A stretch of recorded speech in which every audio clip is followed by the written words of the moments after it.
9:09, ya tenemos al asambleísta de las filas de Creo, el abogado Byron Maldonado. Él es también parte de la Comisión de Régimen Económico y Tributario, a quien le damos la bienvenida. ¿Cómo está, asambleísta? Sí me escucha bien, ¿verdad?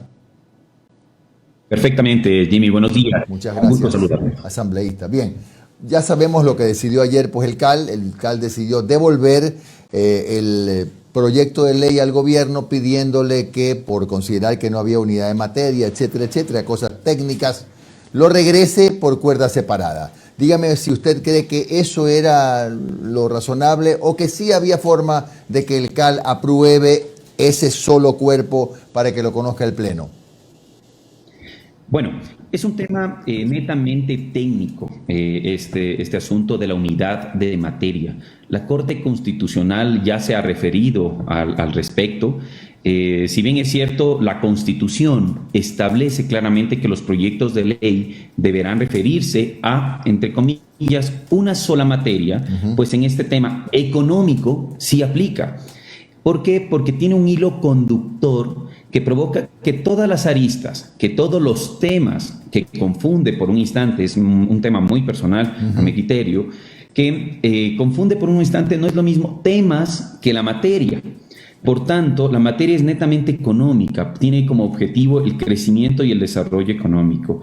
Es importante comentarle al Ecuador que con esto, con lo que acaba de suceder, pierden millones de ecuatorianos a los que pretende dársele la oportunidad de poder ingresar al mercado laboral, al tema laboral.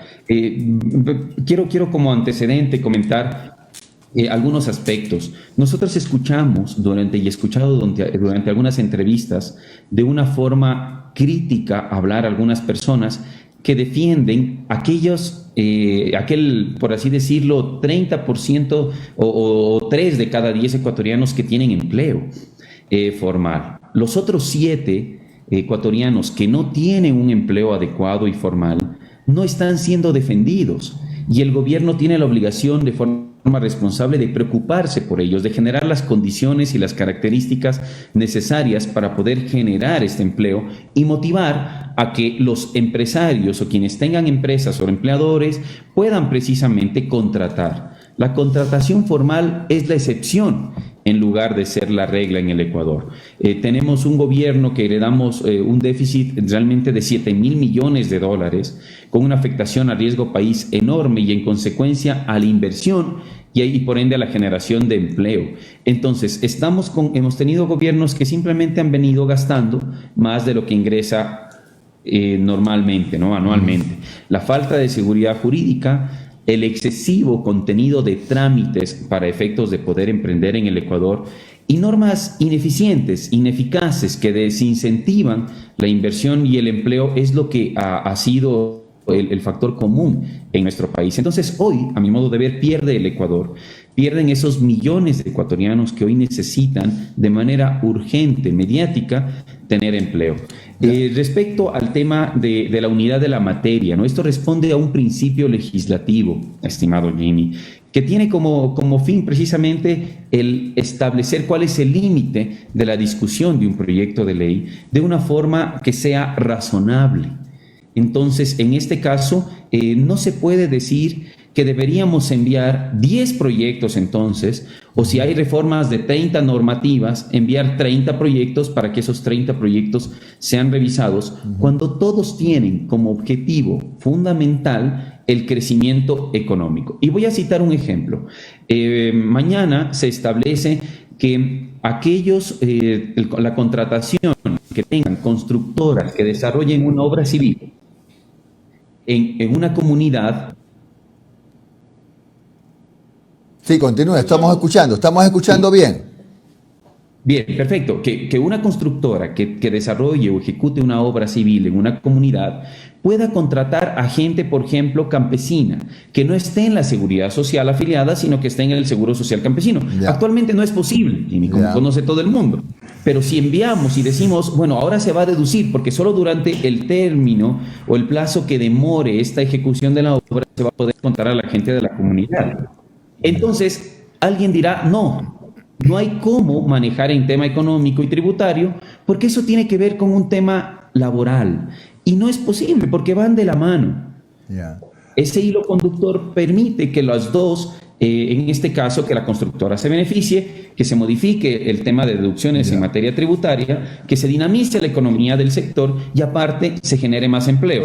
Entonces, según el criterio de lo que acaba de suceder en la Asamblea, dirían no se puede desarrollar esa reforma porque tiene que hacerse una reforma laboral y luego una reforma tributaria separada. Claro, asambleísta.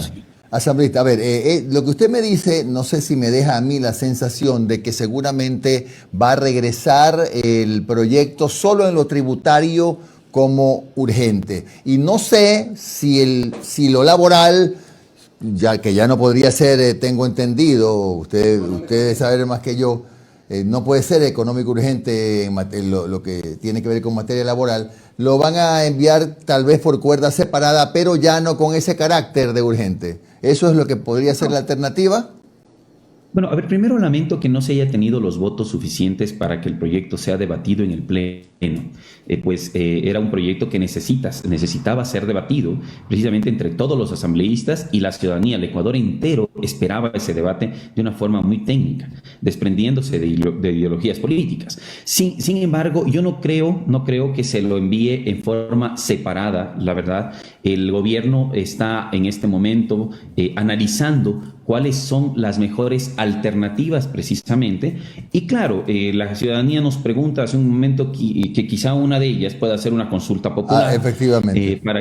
Para que sea posiblemente la gente la que acepte y apruebe este proyecto, que repito, simplemente busca el beneficio de millones de ecuatorianos. Es decir, asambleísta, parece que todos los caminos conducen a Roma, a la consulta, porque si ya hay esa suerte de, no duda, pero de opiniones que apuntan a que es perder el tiempo, por decirlo de alguna manera, de acuerdo a la visión del gobierno, insistir en la Asamblea, entonces el camino que queda es la consulta popular.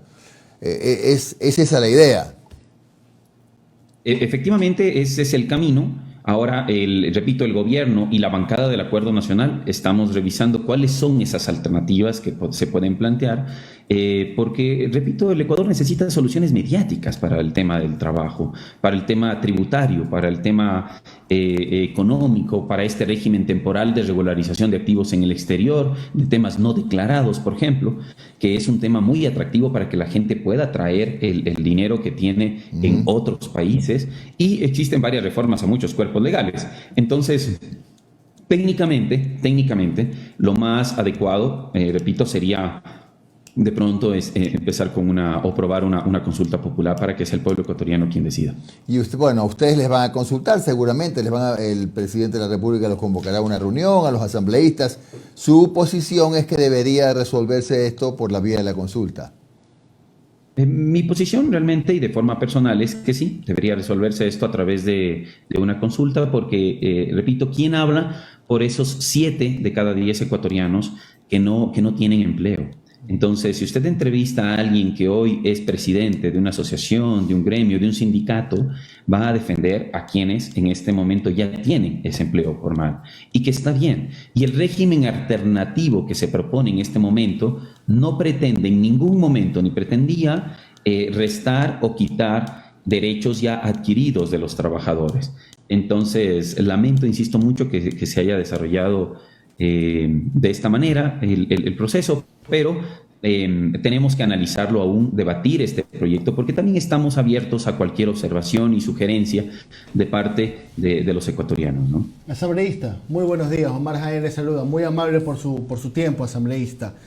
Mire, Omar, ¿cómo está? Mire, yo comparto con usted la preocupación de las personas que no tienen un empleo formal, que son la mayoría en el Ecuador, pero, y se lo pregunto con todo el respeto y la honestidad del caso, no se está vendiendo la idea de peor es nada, porque, a ver, vamos a hacer un repaso de lo que se plantea en la ley de la reforma laboral. Subir los meses para contratación de periodo de prueba, la estabilidad laboral recién a los 4 años, las horas extras bajan del 100% al 50%. Las horas suplementarias ahora solamente tendrán un recargo del 25%.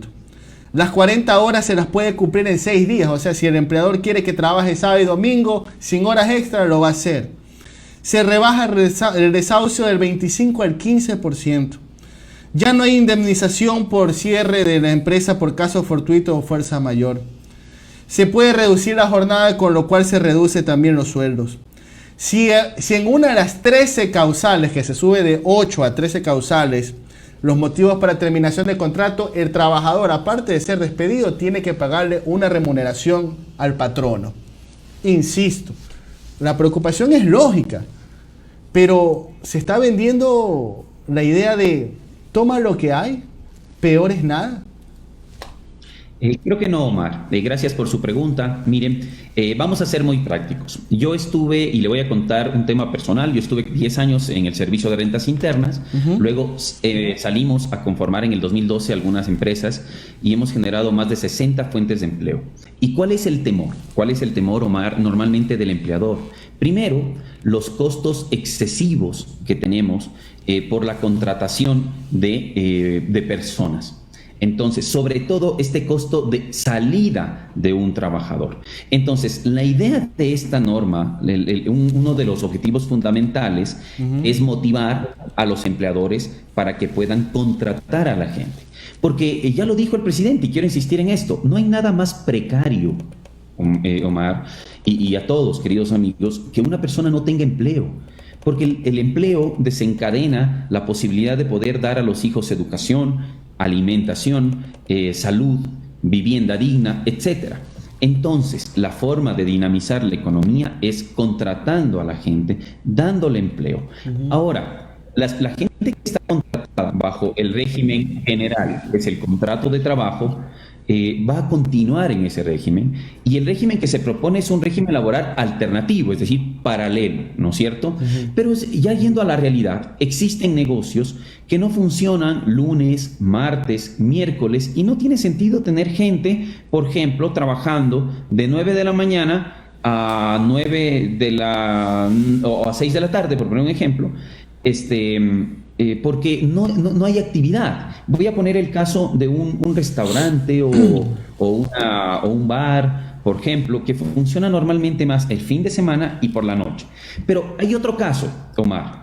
Las constructoras normalmente en el Ecuador, que eso no pasa en otros lugares del mundo, no pueden trabajar en la noche. Fíjese usted, ¿por qué? Porque precisamente la jornada nocturna tiene recargos adicionales a la jornada laboral diurna. Entonces, eso no permite que una construcción avance como quisiéramos de una obra, porque generan cargos más fuertes para los empleadores. Entonces, en temas prácticos, lo que se necesita hoy es que se contrate a la gente. Y mire, por ejemplo, en el tema de vacaciones, antes las vacaciones solamente podían acumularse hasta 3 años, y en el cuarto precisamente ya se empezaba a perder la remuneración del último año. Hoy no, hoy las vacaciones podrán ser acumuladas. La distribución de utilidades sí se cobrarán a tiempo, ya no pasarán al IES, y el trabajador podrá cobrarlas en cualquier tiempo. Para ser consignadas en el Ministerio del Trabajo, lo que no pasaba antes. El teletrabajo, se puede llegar a acuerdos entre las partes. Mire usted, en el tema del contrato por eventualidad, ¿sí? Ya no había ya no hay este recargo del 35% que existe para el empleador.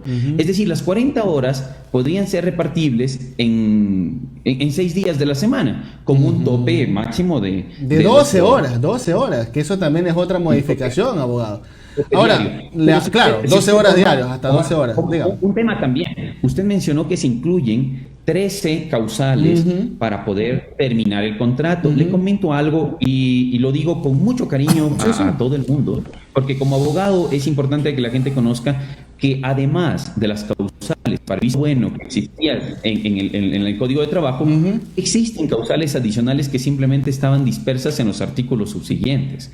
Entonces, lo que alguien dice es, oh no, ahora ya no solo son 8, sino son 13, no es verdad.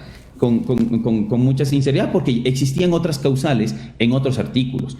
Pero si usted, Omar, viaja a otro país, ¿no es cierto? Y va a ver que puede trabajar inclusive en 2 lugares a la vez, porque el horario le permite. Entonces puedo tener 2 jornadas, puedo mejorar mi tema económico.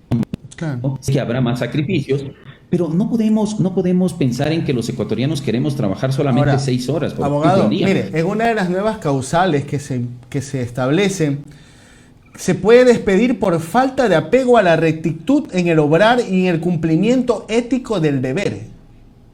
¿No le parece un poco subjetivo eso? O sea, por ejemplo, falta de apego a la rectitud en el obrar. No sé, o sea, podría ser quizás algo subjetivo que puede ser del empleador. Y mire, yo sí considero, y es verdad lo que usted dice, en otras latitudes, en otros países, hay otra manera de manejar las relaciones laborales, pero como lo estábamos hablando el otro día con un empresario, también depende mucho de lo que se paga por hora de trabajo, ¿no? ¿Verdad? En Estados Unidos no hay utilidades, no hay indemnizaciones por despidos, pero la paga por hora es mucho mejor. Y por supuesto, ¿cómo logramos que el salario de una persona en un país sea mejor? Porque va a crecer el Producto Interno Bruto de un país, va a crecer la recaudación tributaria, por tanto, que es directamente proporcional en un país. Y la idea es generar mejor temas económicos. Si crece la economía, si disminuye la inflación, si nuestro dinero gana poder adquisitivo, precisamente vamos a poder pagar más. Entonces, esa es la idea. Así funciona la economía real en un país quizá que tenga algunas políticas relacionadas en materia económica un poco más liberales. Esa es la idea, que la economía crezca, claro, y por ende pueda crecer, insisto, la recaudación tributaria, pueda crecer el Producto Interno Bruto, podamos empezar a exportar más, a vender más, y vamos a tener gente ocupada. Vamos a tener jóvenes que puedan acceder a trabajo inmediatamente. Esa es la intención. Aparte que la reforma tributaria, por ejemplo, lleva implícito algunos temas muy importantes. Y yo quisiera topar brevemente en estos minutos que me restan nada más. No, siga nomás, asambleísta. Por ejemplo, hay tarifa cero para un sinnúmero de productos. Yo escuchaba en la radio a alguien que explicaba y decía, miren, las mujeres realmente no se van a beneficiar de un tema X porque por su argumento que en ese momento lo definía. Pero los padres de familia, que tenemos hijos pequeños, que tenemos hijas, claro que nos vamos a beneficiar de una tarifa de 0% a toallas sanitarias, a productos de higiene femenina, alcohol, mascarilla, a pañales, a productos de higiene personal. El tema de arrendamiento, por ejemplo, de tierras con finalidad agropecuaria, a servicios web, a clothes, a páginas web. Todo eso son temas que sí van a apoyar. La creación del RIMPE, de este régimen de ingreso al sistema tributario diferente, se elimina el RICE, que no era una forma perversa, digo yo, de también contratar personal, creyendo que contratando personal que estaba en el RICE, que me entregaba nota de venta, no tenía que estar afiliado al Instituto Ecuatoriano de Seguridad Social, cuando no es así. El RICE era creado o fue creado para aquellas personas que eran parte de la población económicamente activa, pero que no contribuían, y la idea es que se sientan parte de, y que venden exclusivamente a consumidores finales. Se hizo un muy mal uso de este régimen, porque usted veía ya boutiques, usted veía supermercados, inclusive a veces pequeños, pero con RICE. O sea, no tenía sentido, porque la idea es que contribuyamos. Si a alguien le fue mejor durante la pandemia, hubo mayores ingresos, mayores utilidades, y alguien tiene un patrimonio muy grande, que en el Ecuador, ojo, de los 17 millones de ecuatorianos, 17,000 personas van a tener que pagar una contribución adicional, cumpliendo con este principio de solidaridad en materia tributaria. Y de las compañías, solamente me parece que son 1.400 compañías en el Ecuador van a tener que contribuir, que dar esa contribución adicional que se está pidiendo en el proyecto. Y hoy hay que ser solidarios. Si alguien tiene más económicamente y financieramente, pues hablando, debe contribuir y ser solidario con quien menos tiene en este momento. Y ese es el discurso de todas las bancadas. Bueno, gracias, agradecerles muchísimo por la oportunidad. Gracias a usted, más bien. Gracias a usted, más bien. Nos podríamos quedar un semestre de universidad. Pero ahí nos invita para la comisión. Gracias, así que seguro. Gracias, muy amables, gracias por la muy gentileza. gentil de su parte.